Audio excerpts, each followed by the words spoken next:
안녕하세요. 한의사 윤소영입니다. 오늘은 영화 조커의 주인공 호아킨 피닉스가 주연을 맡은 영화 이레이셔널 맨을 소개해드리려고 합니다.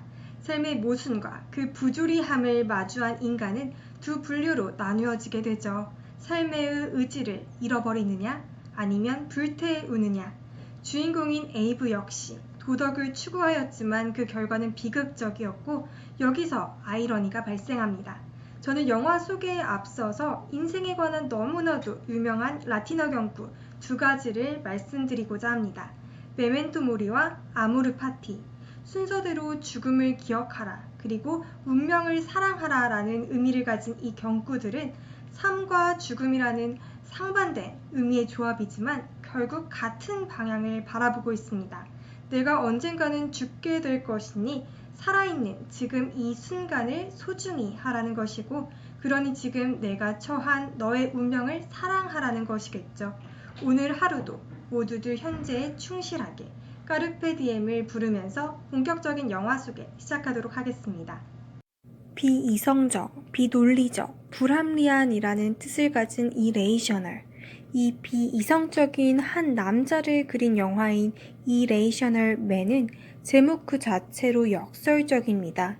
그는 이성적인 삶을 추구해왔기 때문이죠. 그리고 줄거리 또한 굉장히 간단해서 단 한 문장으로도 요약이 가능할 정도인데요. 도덕을 추구하다가 빗나가버린 비극적 결과와 그 아이러니 정도로 요약이 될 수 있을 것 같습니다. 이성적인 삶을 추구해왔으나 이를 배반한 현실로 인해 권태감과 무기력증에 빠져있는 주인공 에이브. 그런 그가 죽어마땅한 판사의 소식을 들었을 때 자신의 그 완벽한 신념에 따라 직접 살인으로서 정의 구현을 해야겠다고 마음먹으면서 그의 삶의 욕구 또한 발현되기 시작합니다. 그러면서 겪게 되는 희극적이고도 아이러니한 일련의 사건들을 그려내고 있는 영화가 바로 이 이레이셔널 맨입니다. 에이브 자신이 실천할 수 있다라고 믿은 건 형 이상학적 도덕의 의지이지만 정작 그를 지배하고 조종하는 것은 철저하게도 형 이하학적인 사태들이었죠. 자신의 완벽한 신념에 따라 저지르는 살인, 자신의 행위에 대한 정당화가 부정당하면서 드러난 그의 모습은 추한 인간, 그 이상도 이하도 아니었습니다. 영화에는 인간의 이성은 거부할 수도 답할 수도 없는 문제로 괴로워할 운명이다 라는 칸트의 말이 등장하는데요. 이렇듯 중세 끝자락과 근대의 새벽을 가로지르는 칸트의 고민은 신의 존재 유무 같은 형 이상학적 문제를 과연 인간의 이성이 감당할 수 있는 문제인가 였는데요. 이렇듯 칸트 혹은 철학의 고민들을 현실과는 괴리된 머릿속 말장난이라고 치부해버린 에이브. 그는 노력했지만 현실에게 있어 그의 의지가 가서 닿을 수 있는 곳은 허무와 알코올뿐이었다라는 반증 같아 보였습니다. 자신이 추구해왔던 이성적인 삶을 배반한 현실로 인해 처절한 무기력에 빠져있는 에이브. 이성의 힘으로 세상의 불합리를 해결하려 했던 지난 세기의 시도들이 무력화되었을 때 거기에 파괴적으로 실현되는 비이성의 정의들, 그리고 그것이 에이브뿐만이 아니라 오늘날 우리가 도처에서 마주하고 있는 광기들이며 한때 이성적인 기준으로 현실을 변화시키려 했던 지식인 에이브조차 미혹되고 마는 현실의 세상인 것입니다. 그리고 그것은 곧 무기력해진 우리 시대의 실천 이성에 대한 슬픈 자화상이기도 한 것이죠. 감독 우디 앨런은 언제나 그래왔듯이 그럼에도 불구하고 우리 삶의 평형이 귀착되는 곳은 바로 평범한 도덕률이라는 것을 일깨우며 마무리 짓습니다. 현실은 책 속의 지식만큼 논리적이지 않고 학자들의 신념만큼 이상적이지 않으며 지극히 비이성적이고 돌발적이므로 삶을 대하는 태도 또한 충동적이고 즉흥적이어야 한다. 다만 생산적으로 라는 메시지를 전하고 있는 것입니다. 영화는 죄와 벌을 다르게 해석해낸 작품이라는 평가를 받기도 하는데요. 공통점과 차이점을 살펴보면 우선 살인과 죄의식과 도덕을 소재로 했다는 점이 동일합니다. 또 죄인이라는 인식을 공유한다는데 그 공통점이 있습니다. 도스토옙스키의 세계에서 중요한 것은 또 죄인이라는 인식을 가진다라는 것인데요. 이것은 죄와 악을 뉘우치는 것과는 다른 개념입니다.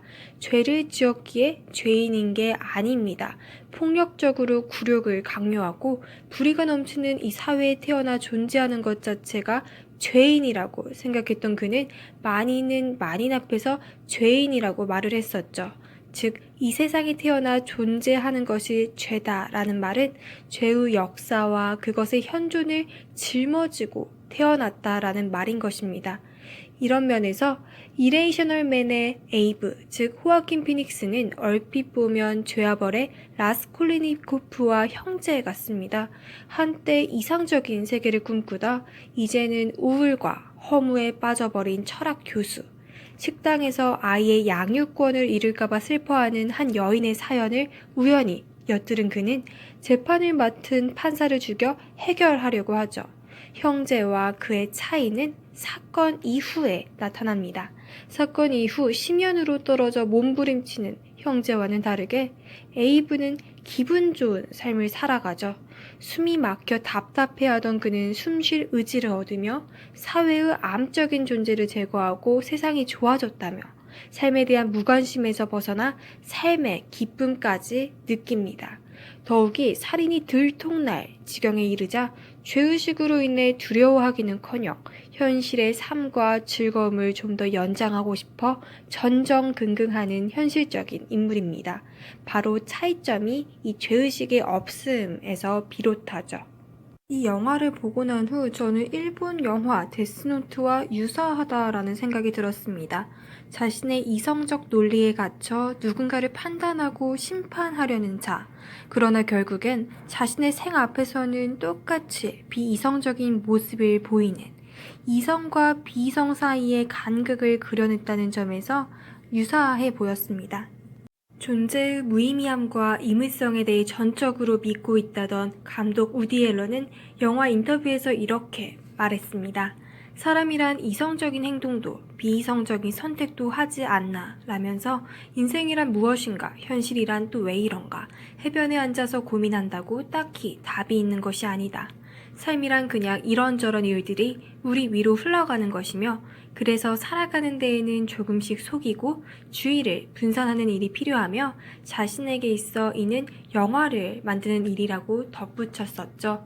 우디 앨런의 영화는 거부할 수도 없고 답할 수도 없는 인간의 운명을 다루었고 또 그러한 것이 인간이라는 점에서는 시인을 하지만 결코 그렇다고 해서 그 운명에 쉬이 동조하거나 휘말리지 않는다는 점에서 그의 영화는 여전히 꿋꿋하게 매력적입니다. 그럼에도 불구하고 그 인간적인 대가조차 냉정하게 해학적 혹은 관조적으로 그려내는 것, 바로 그 점이 우디 앨런 영화의 가치인 것이겠죠. 감독은 희극의 본질이 삶의 모순과 부조리를 드러내는 데 있음을 간파하고 있으며 뒤틀린 유머의 정서를 효과적으로 구현해내고 있습니다.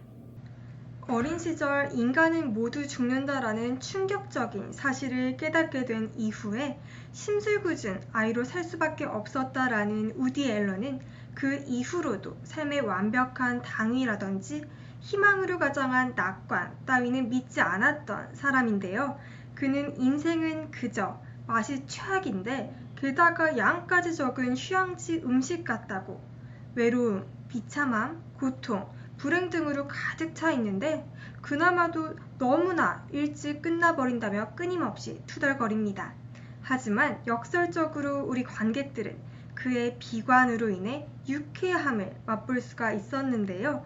이토록 불완전한 삶을 두려워하면서도 어떻게든 살아보려고 바둥거리며 애쓰는 이 작고 볼품없는 남자의 악전 고투는 자조적인 농담과 버무려지면서 아프니까 청춘이다 따위의 대책 없는 위로의 말보다는 더 큰 응원의 메시지를 주는 것으로 다가왔기 때문이겠죠.